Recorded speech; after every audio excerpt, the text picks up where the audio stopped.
Thank you very much for the invitation. I'm very grateful, especially the National Audiovisual Institute, which organized the conference and the concert and the exhibition.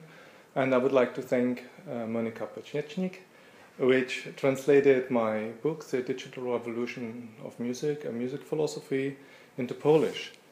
And here you see already the cover. So originally my music philosophy was published 2012, in December 2012, in Short Music. And today I will not directly speak about this theory, but about the discourse, which has been triggered by the topic of the digital revolution of music in the last 3 years. Here's a short outline of my talk. I would like to give you first a short overview of the discourse, then a summary of the music philosophy, and at the end I would like to discuss the criticism within the discourse, which occurred in relation to some arguments and theses in the book. Here you see a list of 50 articles which occurred in the last 7 years. That are not all articles. If you include all the radio broadcasts, the interviews, the book recensions, you come close to 100 contributions. Alone this quantity shows that there is some kind of debate and discourse in the new music scene, and this, I think, is quite remarkable, because such an intensive debate didn't happen in the new music scene in the last decades. I think in the last time it maybe have happened in the 1950s and in the 1960s. And there is a reason why this happened now. The criteria for a discourse, I would say, are that first there is some kind of connectivity or social connectivity between the articles. There are the same names, the same topics, the same themes, and there are some kind of references and cross-references between the articles. But this is in a way not enough in order to speak of a discourse. This could be a scientific discussion, like in physics or in chemistry. What is important for a discourse is that there is some real controversy, that there is a clash of arguments, there is a clash of interests, and a clash of belief systems.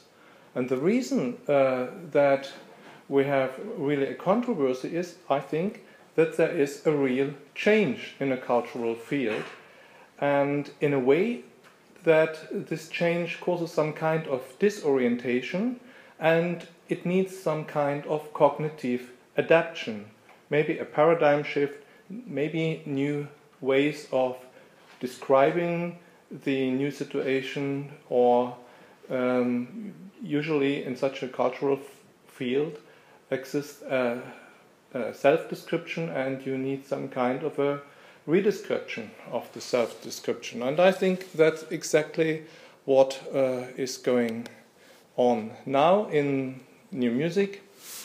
I will talk very short about this discourse of new music, but only in relation to my own work, so there could be different serpentine lines through the discourse. A musicologist could talk about in a different way about it. But at least the starting point was in 2008. I published there a thought experiment. No, I gave a talk at the annual spring conference in Darmstadt about the digitization of music. And at the same time, and I think that is a good coincidence, Johannes Kreidler came up with his first famous work, like charts music or product placement, but we didn't know each other at that time. And when this thought experiment has been published and released 2 years later as a straight conference manuscript, Claus-Steffen Mahnkopf, a German composer, wrote quite a heavy critique. My text is then translated into English, and you can find the English text in the New Music Journal search. This critique then triggered a controversy between Johannes Kreidler, Claus-Steffen Mahnkopf, and myself, and this controversy was subsequently published in book form in summer 2010. So here you see the cover and the table of contents. The next step is the publication of my music philosophy. You see the English translation of the table of contents, and you see that I do not only refer to musical topics, but to technological, sociological, economical, and historical aspects of new music. And I think the digital revolution will affect all different aspects of new music. They are changing at once, and music philosophy today cannot be reduced to poor thinking, but has to reflect this complex transformation of a cultural field. And only on the basis of these changes, philosophy can try to rethink the notion or the entire idea of new music. Another step is when the Discourse focused 2014 on the topic of conceptual music. New Music Journal Neue Zeitschrift für Musik published a special issue about conceptual music with articles of Patrick Frank, Johannes Kreidler, Anton Vassiliev, Friedemann Dupelius, and myself. Clysander has been, in a way, the first new music journal which wrote about or published about something about conceptual music in this discourse, because they published 2-3 months earlier my article about conceptual music in the new music journal Clysander. And thank you very much for the translation, and I know that the editors are here too. The German new music journal Musiktexte in a way responded then to this special issue of the Neue Zeitschrift für Musik. They sent out an email with a set of questions about new conceptualism or about conceptual music to 50 composers and musicologists, and surprisingly almost everybody responded, and usually it's the case that you get back from maybe 10 responses, but at that time they got 46 responses back. So, and you find all these responses here in this issue. I published 33 theses on conceptual music, which in a way summarize my theory about conceptual music, and you can find the English translation online on Google Plus and on Facebook. Now I come to a short summary where I try to send you the core argument of my music philosophy. The digital revolution doesn't change music in an immediate way. It changes the whole new music dispositive. A dispositive, according to Michel Foucault, is a net of power relations between spoken and unspoken elements, or put it briefly, it is a net of power relations between institutions and discourses. By the help of this theoretical approach, I analyzed then the structure of the new music institutions and the ideas of the new music system. New music was always highly institutionalized. New music is in a way, or came out of the classical music institutions. One needs resources in order to produce and to distribute this type of art music. And because of this need to distribute the resources, the institutions create strong rules of inclusion and exclusion for special kind of music. And these rules of inclusion and exclusion are of course related to an idea of music. The prevalent idea of new music was an idea of absolute music, like in classical music in the 19th century too.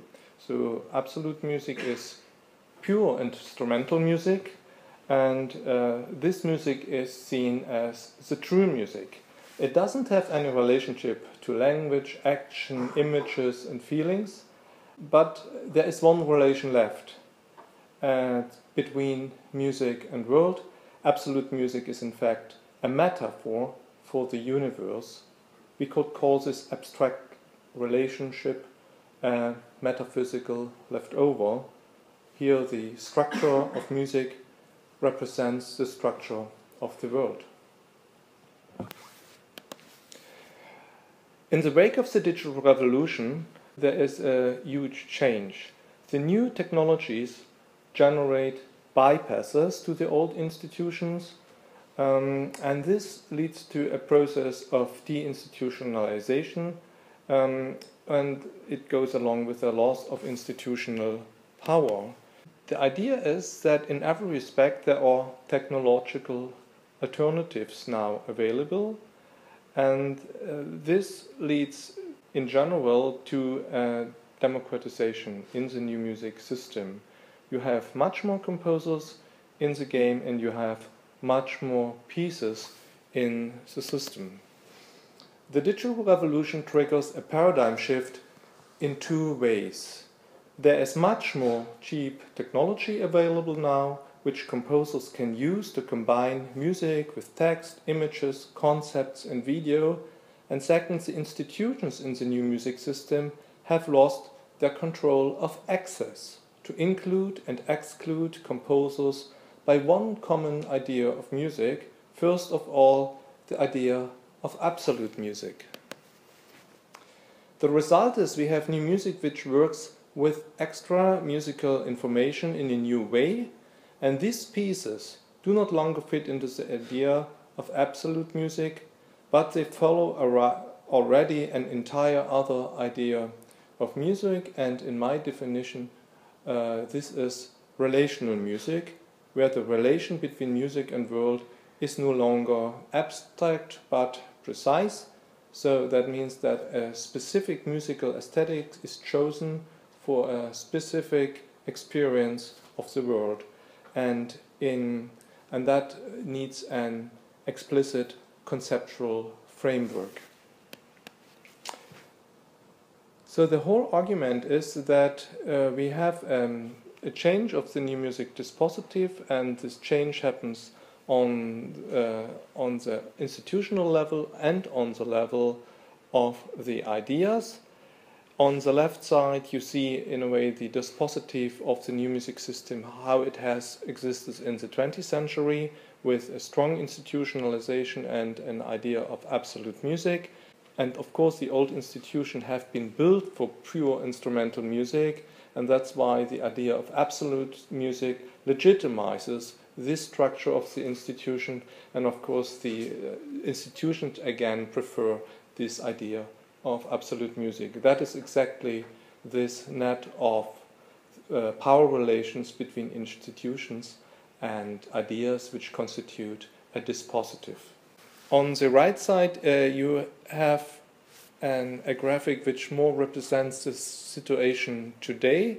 You have only a weak institutionalized music system, and in this circumstances emerges and spreads relational music. So in this weak institutionalized music system, it is not any longer possible to exclude or devaluate relational music as a deficient form of music. But this is not really the whole argument. Practically, we have a pluralism or a coexistence of absolute music and of relational music. And the reason why I speak about a paradigm shift from absolute music to relational music is that the idea of absolute music became in a way dysfunctional today in the new music system. New music faces in a way an internal problem. New music defines itself by the value of newness, and this value have been defined always by new sound. And you could develop extended techniques, new compositional techniques in order to create new sound. This kind of material progress came to an end, and here new music faces an innovation dilemma. New music is not able to create radical new pieces any longer. At least it cannot create radical new pieces under the idea of absolute music, as it did until, I would say, the 1970s, 1980s. The solution which I propose is that new music finds a way to redefine the idea of new and newness and innovation. And my idea is that it is possible if you redefine newness not any longer about new material but about new gehalt. And this innovation dilemma works now like an attractor for relational music, because such gehalt-aesthetic pieces you can realize very easy as relational music, but it's almost impossible to realize them today as absolute music. So in this way, relational music is especially attractive in new music today. It provides a way to solve the innovation dilemma in new music. That was my short summary. It's really only the core argument. I gave already some lectures in English. You can find them on YouTube. I come now to the main part of my lecture, to the criticism within the discourse, and I hope on the background of this short summary of the theory you can understand better this kind of criticism. And the first objection is immediately related to the very notion of the digital revolution. There have been published two articles, one from Volker Straebel, which said that the digital revolution is over, and one by Reinhard Oehlschlägel, who wrote the digital revolution is a digital evolution. The function of such statements in the discourse is, of course, that if there is no revolution, then the so-called digital revolution cannot have any impact for music, or the impact is much less serious than one could think. To the first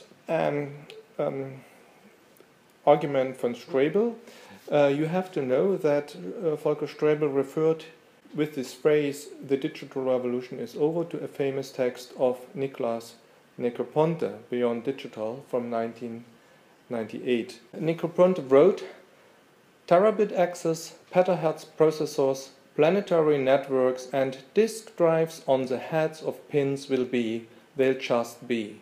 Face it, the digital revolution is over. Yes, we are now in a digital age, to whatever degree our culture, infrastructure and economy in that order allows us. But the really surprising changes will be elsewhere in our lifestyle." And you see already here, this is obviously very ambiguous, and in a way it is a contradiction. So the digital revolution is over is in a way a very different opinion than we are now in a digital age. What happened is that Volker Straebel took this phrase, the digital revolution is over, out of context, and the original text is very ambiguous, and in this respect I would say it is an incorrect quotation. Reinhard Oehlschlägel, who said that the so-called digital revolution is in fact an evolution, can come to this conclusion only because he has a very limited notion of the digital revolution. And of course the idea of the digital revolution is made in an analogy to the notion of the industrial revolution. And if you think about the industrial revolution, you not only think about the steam engine, but you think about all the consequences which are connected to the invention of the steam engine. I suggest a much broader definition and understanding of the digital revolution. A full definition would be that the digital revolution includes the technological innovation plus the social consequences which are caused by these technological innovations. And I think that today everybody uses the notion of the digital revolution in such a way, and it becomes more and more clear that the digital revolution has unprecedented implications in every aspect of our lives, not least in new music. The second point relates in a way to the new technology.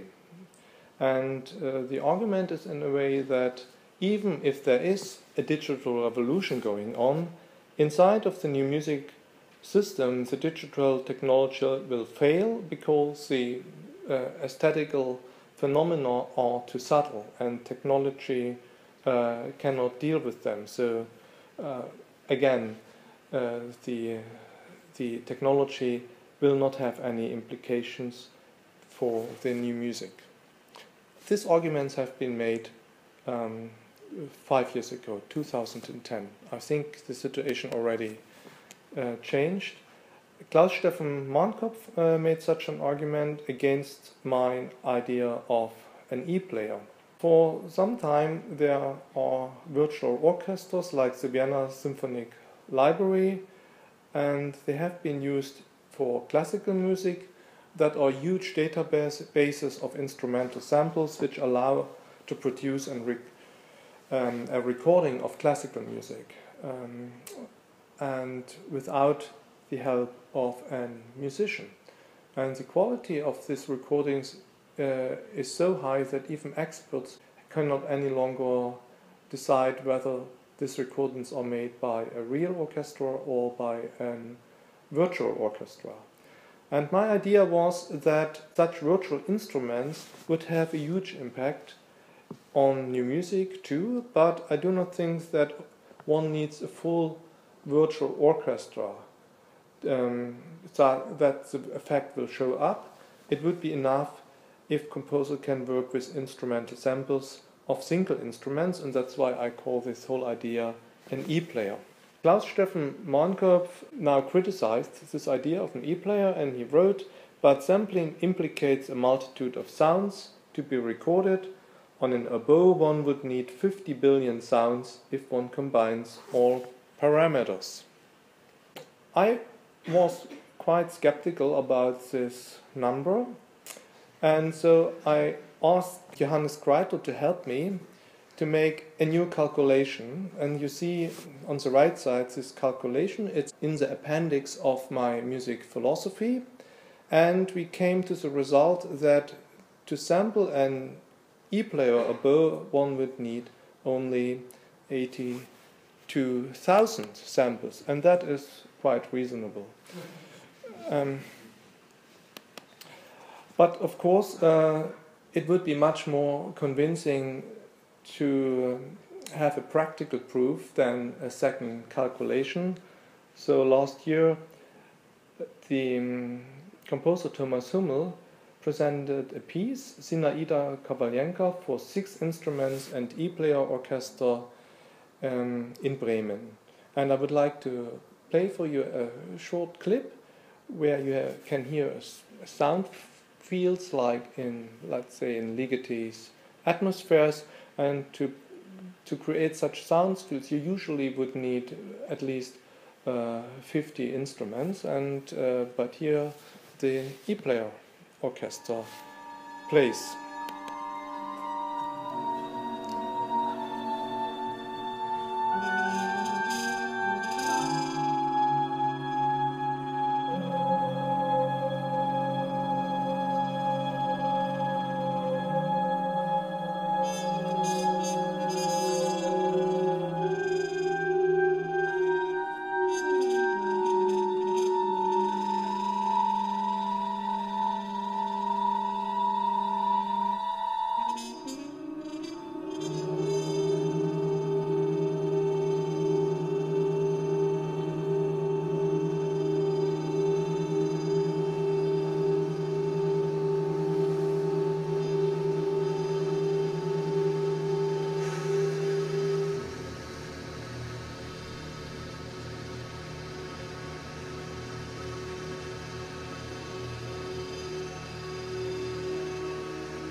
So the next criticism concerned, in a way, the identity of new music, the idea of what new music is or should be.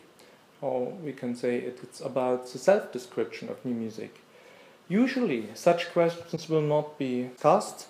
They are, in a way, self-evident and doesn't need any further explanation or clarification. But in times of change and in times of disorientation, everything is called into question. And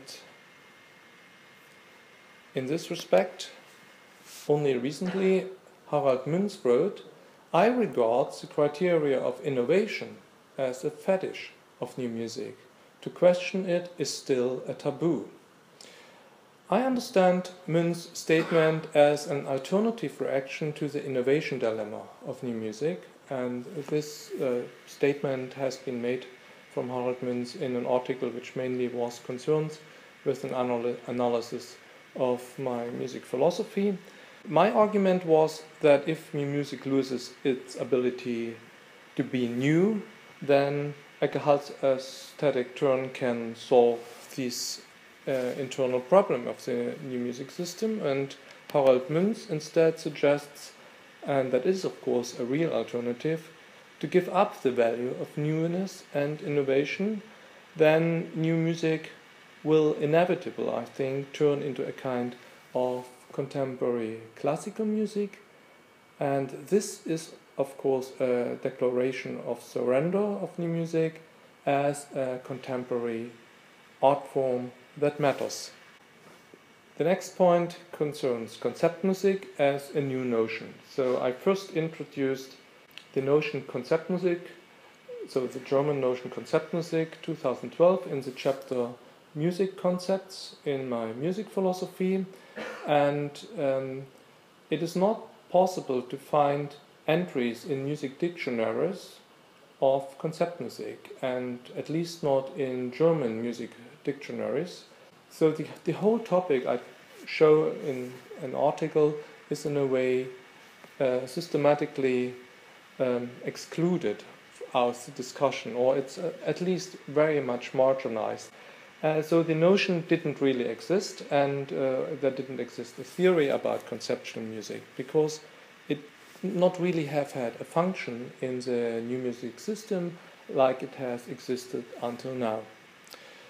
Tobias Schick wrote a profound analysis of my music philosophy, but he has had a main criticism, and he said, "I would fuse the gehalt-aesthetic with conceptual music."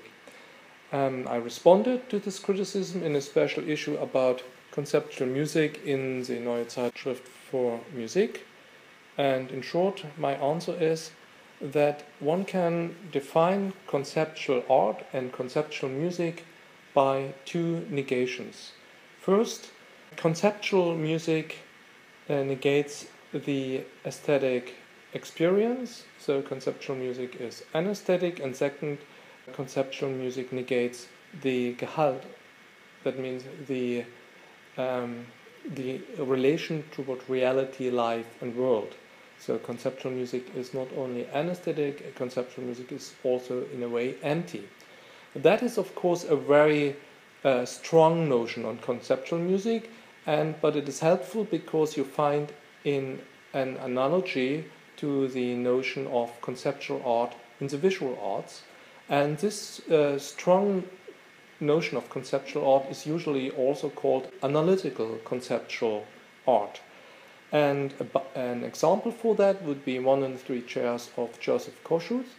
And in music, I think, and a good example would be the string quartet from George Brecht, Shaking Hands. So the piece is anesthetic because you see on the scene 4 musicians which don't play any music, so at least there is no aesthetic experience for a listener.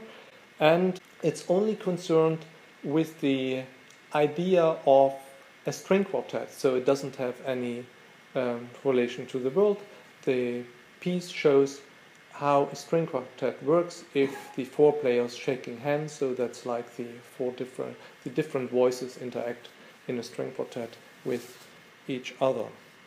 If you take this strong notion of conceptual music, you can explain why conceptual music works like a catalyst in the paradigm shift from material aesthetic toward gehalt-aesthetic, because becomes very easy at this 0 point to cross the border between the one paradigm and the other paradigm.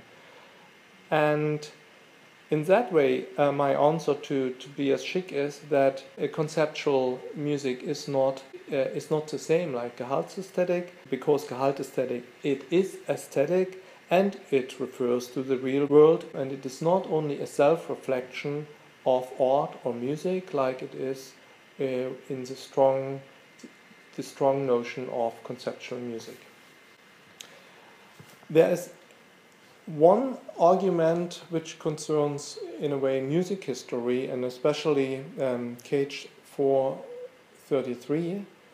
In a way, it is not the job of music philosophy to redescribe music history, but there can be side effects. So, music philosophy provides different perspectives on some works which have been perceived in music history in a very special way. And that exactly happened with this famous piece from Cage, which I interpreted as a radical example of conceptual music, and in a way I described it as an anesthetic piece of conceptual music. But under the prevalent paradigm of absolute music, the piece has been perceived and performed, of course, in a very different way. It has been perceived as a minimal piece with a very subtle aesthetic, namely which allowed the experience of the surrounding noise. So there have been musicologists, of course, which suggested that Cage referred to absolute 0 point in 433 because the piece is exactly 273 seconds long, and that is an allusion at 273 degrees Celsius, absolute 0 point. So, and I mentioned in my book this analogy because it means that Cage made a conscious decision about the length of the piece. In this case, the idea is the most important aspect of the piece and not the aesthetic experience, because that is in contrary to the normal perception of 433. Frank Hilberg responded and wrote, Cage never thought of the absolute 0 point. But that implies, of course, that 433 was determined by chance operations, so the length of 433. Nobody, of course, can know what Cage really thought. But one can check how likely or unlikely is the proposition that the length of 433 has been found by chance operations. You see here the program note of Cage, and he wrote, the work may last any length of time. So, and 433 is then only one possibility. So let's imagine a realistic concert situation. Let's say the piece can be performed between 17 seconds and 17 minutes. That means we have more than 1,000 possible titles and more than 1,000 possible pieces. But that means that it is 1,000 times more likely that Cage has had the idea of absolute 0 in his mind by defining the length of 433 than it was a lucky coincidence by throwing the I Ching. I found out later in the discussion they can find the proof that Cage found the length of 433 by chance operation in the catalogue of works from Cage.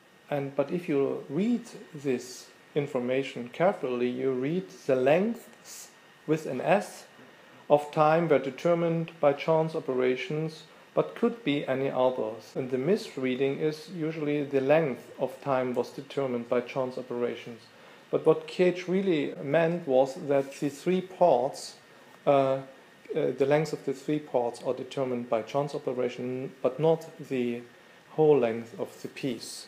That's why I think it's much more likely that he has had already this idea in his mind when he came to these lengths of 433. One small criticism relates to relational music. It doesn't refer to the theory, but it questions the special notion of relational music which I introduced. Helga de la Motte wrote, or asked the question, is it possible to introduce the notion of relational music if the notion relational aesthetics already exists, which is defined by the relationship of the participants? Relational aesthetics was an art movement. The name was introduced by Nicolas Bourriot, and it refers to an art which didn't exhibit paintings or sculpture in a gallery, but they defined a social event as an artwork. For instance, somebody cooked dinner in the gallery, and the social relationships between the artist and the visitors and the gallerist have been perceived as the artwork. So that is the main idea of relational aesthetics. This idea of human relations is in the French original title, but it is not in the translation, not in the English translation, relational aesthetics, and not in the German translation, relationale Ästhetik. These are totally abstract notions. Nobody knows what it means, and the important message of the original French title is lost. And more adequate translation would be, for instance, aesthetics of human relations, or aesthetics of interaction, or in German maybe Beziehungsästhetik. And my last point I called politics, because we have to deal here with political arguments in the new music discourse. The criticism is, I think, quite odd, but it is very informative to analyze it.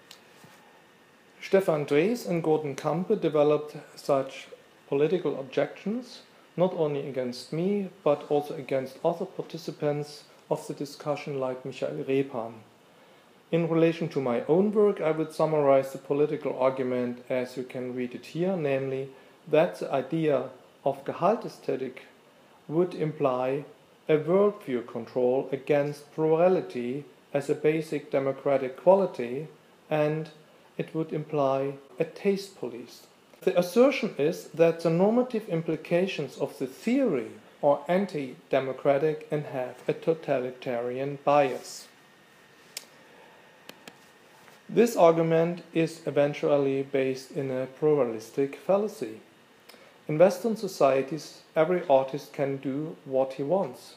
So we have freedom of art, freedom of speech, freedom of thought, and of course that are basic democratic values. But it doesn't mean that everybody has the right to be equally successful in an art scene. There is competition.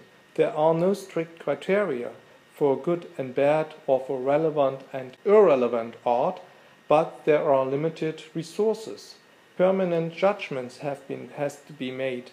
And for that, we need some kind of reflection, we need art theory, we need art criticism, in which one can develop new normative distinctions in order to justify these judgments. And so the normative distinctions, like that of a gehalt-aesthetic versus an material aesthetic, are necessary in the pluralistic art scene. They are part of the game. That have been 7 different criticisms. You have to expect all kinds of counter-arguments and objections, and maybe you think it is a little bit strange that some of these objections have been based on misreadings, misinterpretations, and miscalculations. But I think there is a good reason why this happened, because people in the first time they immediately respond, and they respond because they are socialized in a special music culture, and that are in a way the first immediate responses to a new perspective which I proposed. I take all these arguments very seriously, and I try to answer on them as in a serious manner, because I think such a debate and discourse is like a test run for a theory, and the theory has to go through the test run. Thank you.